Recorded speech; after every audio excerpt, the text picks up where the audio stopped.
Selamat datang di Bijaks News Rabu 2 April 2025 bersama saya, Dena.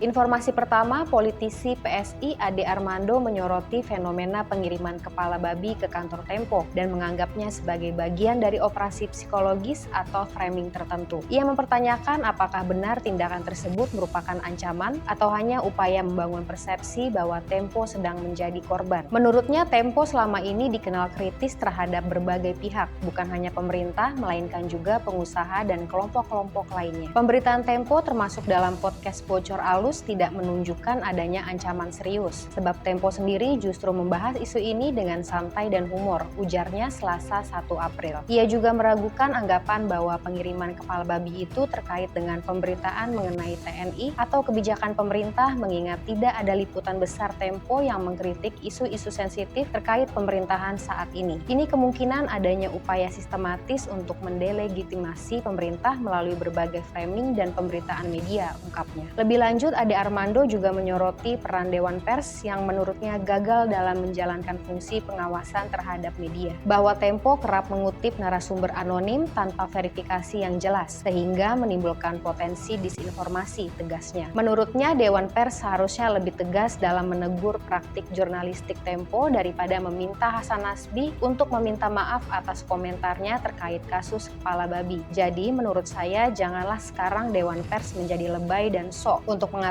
bahwa Hasan Nasbi harus minta maaf, katanya. Ia berpendapat bahwa ada banyak karya jurnalistik yang tidak berkualitas dan cenderung hoax di Indonesia, namun Dewan Pers tidak cukup vokal dalam menanganinya. Informasi kesehatan, ketupat dan nasi berasal dari beras, tapi nasi lebih dianjurkan. Ketupat olahan sementara kalori opor banyak di kuahnya, hindari kulit ayam dan santan berlebih. Informasi daerah, Wapres Gibran dan Wali Kota Solo meninjau pembagian 8.000 sembako lebaran. Bantuan diberikan untuk warga miskin berisi beras, gula, dan minyak, Selasa 1 April. Selanjutnya, polisi Gorontalo tangkap pegawai hotel yang mencuri uang warga Ukraina. Pelaku gunakan kunci duplikat, barang bukti 6,6 juta rupiah diamankan Rabu 2 April. Informasi luar negeri, pemerintah Trump pecat 10.000 staf Health and Human Services, badan yang menangani kesehatan dan penyakit. Langkah ini menuai kritik keras dari Senator Demokrat Patty Murray, Selasa 1 April. Bijaks News mengucapkan selamat Hari Raya Idul Fitri 1 Syawal 1446 Hijriah. Minal aidin wal faizin, mohon maaf lahir dan batin. Sampai bertemu di informasi bijaks